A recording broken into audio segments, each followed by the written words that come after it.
او بل مؤمن قتل کو بی ګناه نو دی به د هغې په بدل کې قصاص کولی شي. دا قاتل به د هغې په بدل کې څه کولی کېږي؟ قصاص کولی کېږي. دویم صورت کم دی؟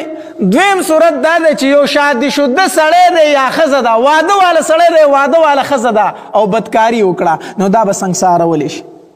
دا د شریعت حکم دی. دریم مؤمن به په کوم صورت کې قتلولی شي؟ دریم دا دی الله دې نه کړي الله دې نه کړي یو مؤمن دی او د ایمان نه واوړېد مرتد شو کافر شو. مؤمن دی دی مرتد شو کافر شو دی په دې ټایم کې واجب القتل دی به قتلولی شي. د دې دریو صورتونو نه ماسوا بل یو داسې صورت نشته چې پای کې د یو مؤمن قتل جایز وي. الله تبارک وتعالی فرمایي مؤمن مه قتلوئ ولا تقتلوا النفس التي حرم الله. د کوم نفس قتل الله حرام کړی هغه مه قتلوئ. دا ډیره لویه ګناه ده، ډیره لویه ګناه ده. حدیث مبارک کې راځي نبی علیه الصلاة والسلام فرمایي وی کو چرته د یو مؤمن په قتل کې د وو اسمانونو او وو ځمکو کې چې دا څومره مخلوقات دي دا پکې ټول شریک شي که نه الله تبارک وتعالی به دا ټول جهنم ته ورتاو کړي د دغه یو مؤمن د قتل له وجې نه. د یو مؤمن په قتل کې د وو ځمکو دا مخلوقات او د وو اسمانونو دا فرشتې کو چرته شریک شو الله به دا ټول جهنم ته ورځي. بل روایت کې راځي الله تبارک وتعالی فرمایي وی په ما باندې دا تمام دنیا پناه کول آسان دي خو د یو مؤمن قتل الله باندې ګران دی. د یو مؤمن بې ګناه قتل نه زه دا اسانه ګڼم چې دا دنیا ورانه کم، خو د مؤمن قتل دا نشم برداشت کولی. د یو مسلمان قتل دومره لوی ګناه دی. حدیث مبارک کې راځي نبی علیه الصلاة والسلام فرمایي کوی چرته یو انسان د یو انسان د بل انسان په قتل کې لږ غونته معاونت وکړو، لږ غونته معاونت یې وکړو، لږ غونته امداد یې وکړو، په ورځې د قیامت چې دی راشي که نه د ده د سترګو په منځ کې به یې لیکلي ای د الله د رحمت نه ناامیده، ای د الله د رحمت نه ناامیده. لږ غونته امداد څنګه دی؟ لږ غونته کې امداد دا دی یو سړی د چا په قتل پسې روان او تا ته پته و چې دی پسې جنګ له ځي هلکه پلانکې چېرته لاړ داسې لاړ یا داسې ورته مو نه وایي خو په سترګو ته اشاره وکړي چې داسې تللی دی او دې لاړ هغه انسان یې قتل کو الله به ورسره تام جهنم ته غورځوي. د قاتل سره به الله بیا تام جهنم ته غورځوي چې تا ورته صرف په سترګو په اشاره خو ولې چې هغه دې لاړ. الله اوس خو دا قاتل به دومره نه قتل خو به دومره نه قاتلان خو به دومره نه قاتلان دا ښکاره چې ډس کوي دا خو لږ دي دا به دومره ډېر نه خو دا نور قاتلان ګوره ډېر زیات دي. دا څومره مرګونه چې کېږي که نه د دې پس منظر ګوره د دې شاته به یا لمسی یا به پیغوري یا به لمسی یا به پیغوري.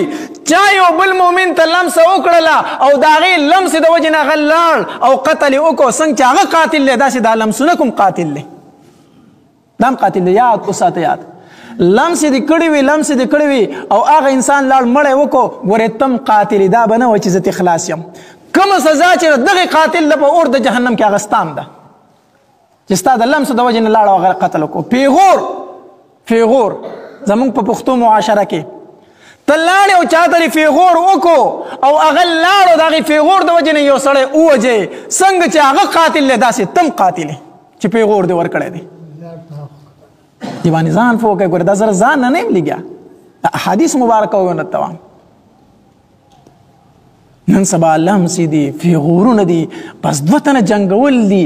دا بعضې انسانانو ته خو سکون نه ورځي تر څو پورې د جنګ نه اړم کړی هغه بس د هغه ژوند دا وي چې ما چېرته یو دوه تنه په جنګ اړم کړی نو ده ته سکون نه راځي آرام ورته نه راځي. پیغور کول لمسې کول دا ګوره ډېره لویه ګناه ده لویه ګناه. او بیا زمونږ پښتو معاشره کې بله خبره درته کومه یو راولګېدو سړی درنه ووجې نو دی وایي زه بدل اخلم. زه څه اخلم؟ اوله خبره خو ته دا کومه ګوره د بدل اختیار ما تا ته نشته دا حاکمي وقت ته دی قاضي ته دا اختیار دی چې هغه به ما تعالی بدل اخلي. زه ته په خپله بدل نشو اخیستی مونږ ته شریعت دا اجازت نه راکوي. ها بیا هم تا ته د خپلو عدالتونو پته ولګېده چې هلته خو بدل مدل نشته دی هلته خو به زه هم شرمېږم او دی به هم شرمېږي د خپل جایداد نه به خلاص شم او سبا به بیا قاتل رازاد شي ګرځي به راته.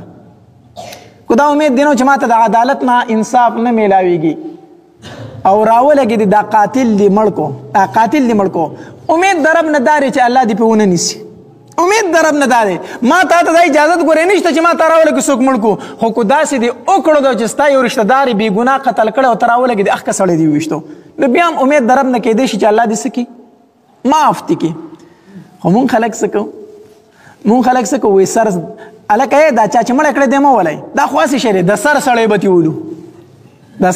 بتی ولو